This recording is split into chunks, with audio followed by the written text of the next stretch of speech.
Hello everyone, my name is Eric Martin Schmidt and welcome to the third episode of Minno Buckit. Man, that's exciting to say. What is Minno Buckit? Well, it's a roundup show of all things for the upstart entrepreneur. It's a variety show for all the Shark Tank, Profit, Dragon's Den type fans that just can't get enough of assessing business models and critiquing the style and approach of aspects of this small business world.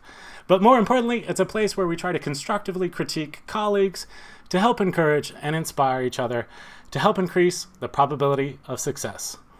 We give honest reactions to how creators are presenting their projects, and eventually we'll get into other aspects of the marketing world. We're excited to be on our third episode, but we know we still haven't quite found our groove yet. But we're going to keep creating. And why do I share that with you? Minno Buckit is supposed to be a place where we learn from each other, but also harvest inspiration. I know for me, the idea or vision of perfection has kept me from taking action on this show. I know a lot of you may be in the same boat, so I wanted to share with you in real time that I know that I should have started this show a lot earlier than I did. The waiting, pondering, and reassessing over the past years has made the show better for sure, but not by more than 10%. And I know so much of the improvement is going to come from just putting a final product out there, and that doesn't happen until it happens. These are simple words of encouragement.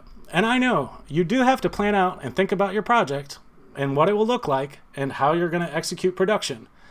But if you identify with the following sentiment of, I'm close, I'm obsessing about details, and my conscious or subconscious mind might just be procrastinating in the name of quality, then you might just have to dive in, even if the water is a little chilly. Most of us have heard about the 80-20 rule. If you haven't, give it a quick Google. And for me, I had to move the bar down to 60% to allow myself to move forward. These first shows are about 60% or 40% as good as what I feel the later shows will be. Was I excited to produce a final product that I feel is less than I feel it can be? Not really. But if this is the only thing that was keeping me from moving forward and learning on the job, where's the harm? You know, a lot of us have a regular gig and a regular adult life to navigate, and a side hustle will, if you let it, be perfectly fine in the back seat until you push yourself to act. You know, this is a low-stakes situation for us. You know, if the first shows here are not quite as good as they might be in the future, I'm not wasting anyone else's money. I'm lucky in that I've acquired the equipment and knowledge over the past many years, so the only lost investment at this point is my time. I had to keep telling myself that a lot of projects grow and get better. Typically, I have a final vision for something, and from there I'm able to reverse engineer the steps, and I think this is what I've been trying to do with this project in the past many months. So, to wrap it up, if you identify with the previous sentiment, I'd encourage you to pull the trigger and create something, even if you have to lower the bar for what the first few passes are going to look like. If it's a product or service you're waiting to reveal to the world, let this be your sign that not every angle needs to be addressed before you do the next big thing on your timeline that you've been avoiding doing. The momentum and confidence you'll get from doing that will be monumental. It was for me. With all that being said, if you have constructive criticism for us at Minno Buckit, we'd love to hear it. Please leave us a comment and like and subscribe to help us gain some traction. Today on the show, we're looking at 3 projects. We'll briefly talk about the Mark III, a minimal and durable mechanical pencil. And then we'll take a little more in-depth look at the DearBuds SE. Ooh, the world's first wearable ear dehumidifier. And finally, the Veterans After Action Report, or the VeteransAAR blog. It's a blog that addresses issues that U.S. veterans run into with the system on a daily basis. Hey, Kickstarter, blocking out the rewards. When you mouse over them is absolutely infuriating. You have to mouse near them to get them to scroll or move up and down the page, and then it blocks it out and you can't see it. Why? If you're watching this and this bothers you too, please send a Kickstarter an email like I already have. And if you're watching this months after the video was published and the problem has been fixed, we did it! Diving into the first project of the Mark III, a minimal and durable mechanical pencil. Ooh, ceramic coated maybe. These folks have already crushed their funding goal of $50,000. You know, the reason I'm including this project is to comment on how this is another project that surprises me that's so successful right out of the gate. I mean, it's a mechanical pencil. You know, their first tier reward here is $65. You get one pencil at $10 off retail price. You know, is this really anything revolutionary? Is it worth $75? Isn't somebody else just going to immediately knock this off at the $20 price point at the most? You know, it seems to be a great pencil, and I'm not trying to be a hater. And congratulations to this company for obviously filling a niche demand in the world. But there seems to be a never-ending supply of projects like this that simplify the product or slightly alter the appearance or functionality of something, and many of them get immediately funded. I guess there's just more people out there with disposable income that want a custom feel to the products they use every day. You know, at the time of filming this project has over 769 backers. And I believe this project just launched. But how would I know when Kickstarter won't tell me the launch date? Unless I'm missing it somewhere. I've looked and looked. According to the Kickstarter website, projects range from 1 to 60 days. They tell us how many days are left down here. But I want to know, how many days has it been going? Is it just me, or does this bother any of you all? I don't know. Kickstarter pet peeves aside, this super sweet mechanical pencil getting funding so quickly is just something astonishing to me, and something I would have never imagined happening. I may need to pay more attention to this kind of market fever for these kind of products, whether it's backpacks or things to write on or things to write with. I guess the takeaway wisdom is that the public's desire for these types of products appears to be insatiable. Maybe it's kind of like watches or jewelry or shoes. Is there a certain pride or cachet you get from buying something and paying a lot of money for it? We know the answer is yes, but especially when the functionality is the same as something half the price. It's just not something I understand very well, but that just probably means I don't have very good taste. That's okay, though. Not every product is made for everyone, and I wish this project all the luck in writing its destiny, and I'm sure their success will erase all doubt. Haha. Right? Destiny, erase all doubt. Pencil-related puns. Okay, next project. Moving on to DearBuds SE. The world's first wearable ear dehumidifier. That's a mouthful. SE, special edition, sexy. No, this stands for single edition, meaning you only get one earbud.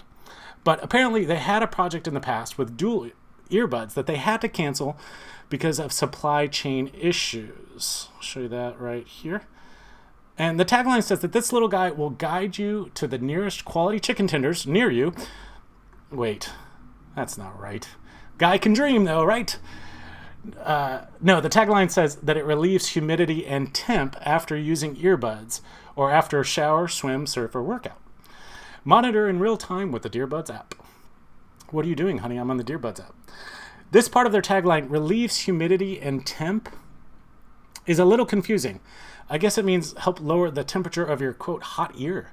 And I assume they abbreviated temp due to character limitations, but they should maybe think about changing that. DearBuds is dehumidifier earbud for your ear. Get it? DearBuds. It's a very cute name that's very easy to remember. You know, DearBuds was shooting for $5,000. And not surprisingly, they've already crushed that goal. It seems like a capital-intensive project to me. And trying to raise such a small amount is a tiny red flag in a way. I'm not sure, but it makes me think that it's just a marketing strategy for them to get the word out about their product.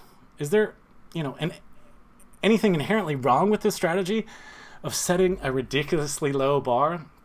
Especially when that screenshot that I just showed of their previously canceled campaign shows they raised over $30K with a $10K goal. No, there's nothing wrong with it, but it still seems odd. You all tell me, what do you think? When you see a company like this with such a low goal, what do you think? So, you might have had the same reaction I did seeing this for the first time. You might have just said, what the heck? It's a crazy concept, for sure. The problem they are solving is probably something you've experienced before and never thought that there was really an easy solution. Let's watch the video, and I am going to comment on the length of the video and actually start the video at 35 seconds because it just repeats itself.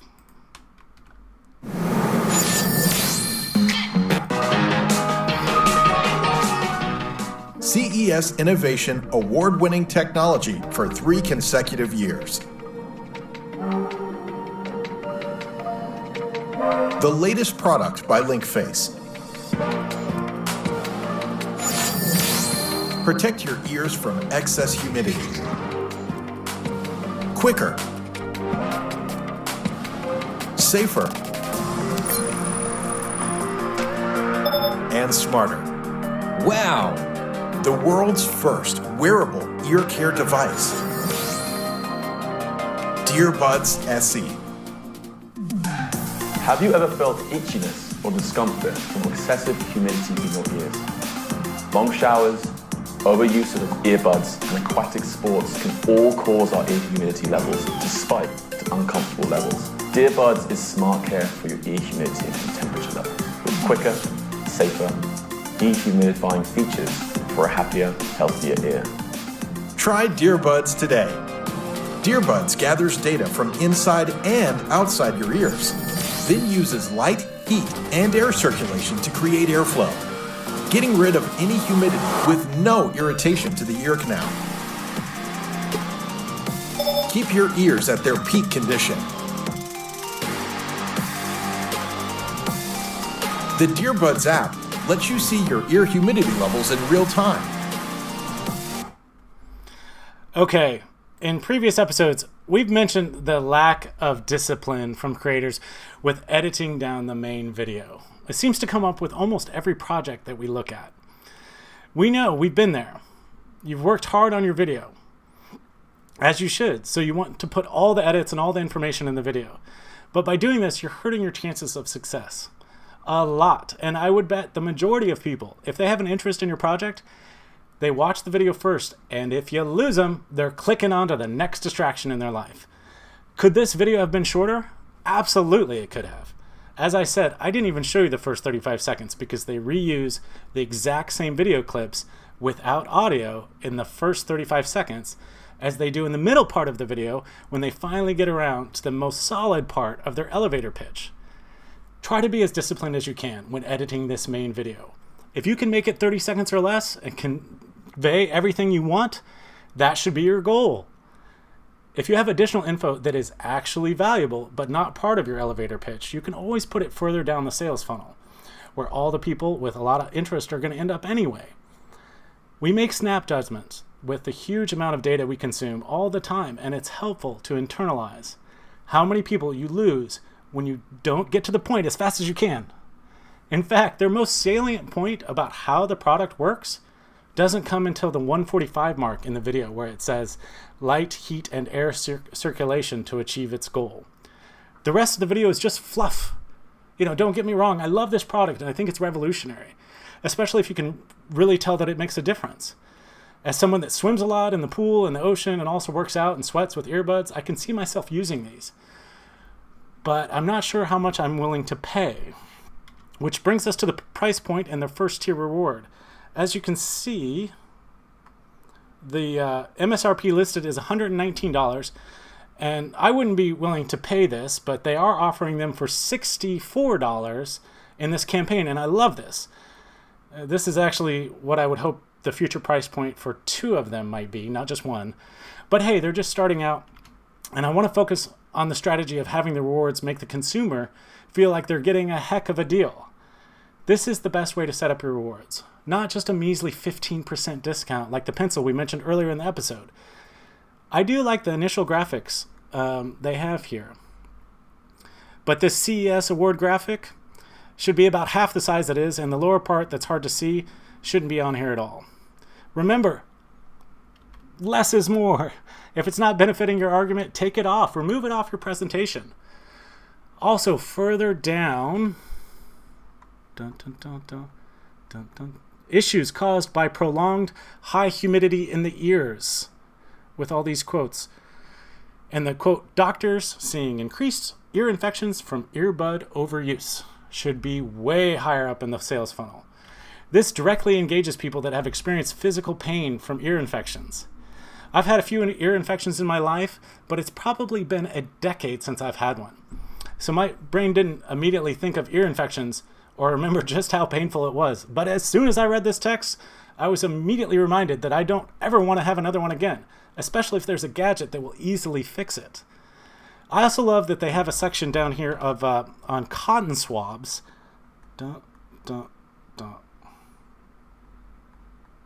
Oh, I think I just went past it. Never use a cotton swab. The danger of cotton swabs, click here. As I'm familiar with this problem, and I have many friends and family that refuse to stop their cotton swab habit, no matter what the science says. Maybe this will be a nice Christmas gift for those folks. To close out DearBuds, they have tons of information on this page, probably close to the most I've ever seen. Make sure I'm scrolling here. And the graphics are good and have a lot of well-designed and convey quality information. But I would beat the same drum again and encourage the company to consolidate some of this information and some of the images. Specifically, I want to get down to it. Look how far I have to go. Man. I didn't think it was... The reward packages and exactly what you get with each tier. This should be moved way up the funnel. Also, I'm not positive, but is there any competition out there? Is there anything else like this? If so, definitely include this and why this product is better. On to our third project today. We go from one project that has tons of details and info to the other end of the spectrum with a project that doesn't have a lot of info and probably needs to do a little work to help us understand who he is and why he has launched this campaign. The project is the Veterans After Action Report, abbreviated as the VeteransAAR. The tagline reads, a blog of issues that U.S. veterans run into with the system on a daily basis. This campaign has been created by Brett Krakovic. I hope I'm close to pronouncing that correctly. He's a 20-year veteran of the U.S. Army. And I'm not sure if this is a picture of Brett or a stock photo, but I want to read a little bit more of what Brett wrote. He says, during my service, I suffered a TBI, chronic PTSD, anxiety, depression, alcoholism, and a slew of back issues. Now, I have a personal connection to Brett's plight for various reasons, and reading on, it seems that Brett in his profile has said that what's up here? Says that he cannot hold a normal job, so this is what I'm going for, something I know with people that I can relate to.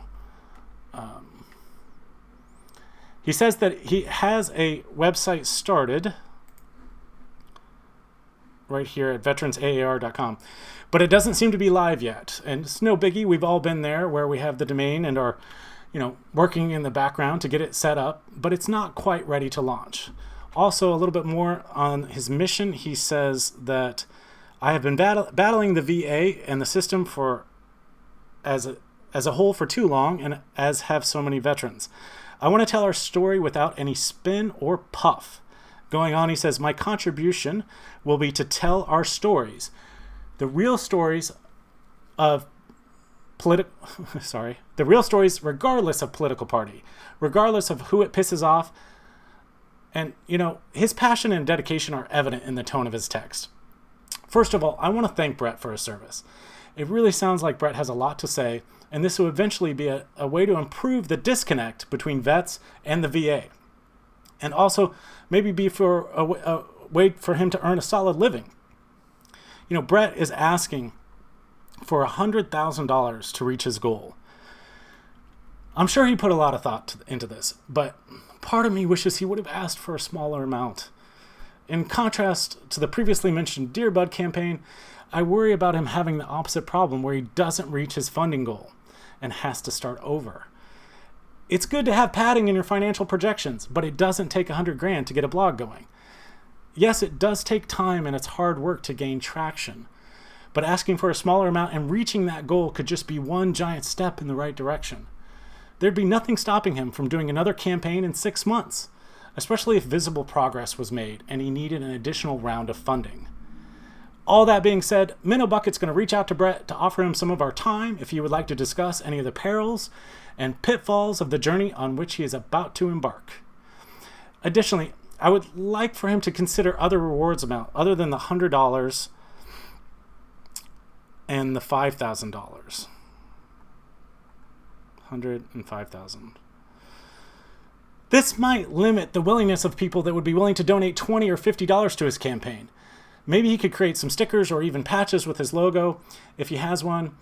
You know, Kickstarter does let you edit quite a bit of your live campaign. And, you know, last and probably most important, I want to encourage Brett to create a video, even if it's a selfie cell phone video, of the old journalism chestnuts of who, what, when, where, why, and how in relationship to this project. Answer those questions as short and sweet as possible. If you could answer those questions in relation to this project in a succinct video, that would help tremendously. This is obviously personal to Brett, and it would be great to see his face and hear his voice and passion to better understand what we're backing. What other advice do the minnows out there have for Brett? How can we help this campaign succeed? Do you guys know if there's any funding out there for vets that are pursuing projects like this? Do you know of an organization that might be willing to assist Brett with his endeavor? I wish Brett and the Veterans After Action Report all the success in the world, and I hope he crushes that funding goal. I want to close out today with a recommendation for anyone that lives in their own head and where creativity and second-guessing sometimes gets in the way of executing your ideas. If you like comedy and comedians, I want to recommend the 2-part documentary, The Zen Diaries of Gary Shandling. It's on HBO Max at the moment. You know, it doesn't matter if you don't know who this guy is, but if you're of a certain age, you'll probably know who he is. And also a lot of the other folks in the film, like Bob Saget, Sarah Silverman, Jerry Seinfeld. You know, the documentary was made by Gary's good friend, Judd Apatow, whom a lot of you will be familiar with as the director of 40-Year-Old Virgin, Anchorman, King of Staten Island, to name a few. It's an intricate look inside the mind of someone who created some of the most brilliant and influential comedies and stand-up ever to come across the screen, but also had a never-ending battle going on in his own mind.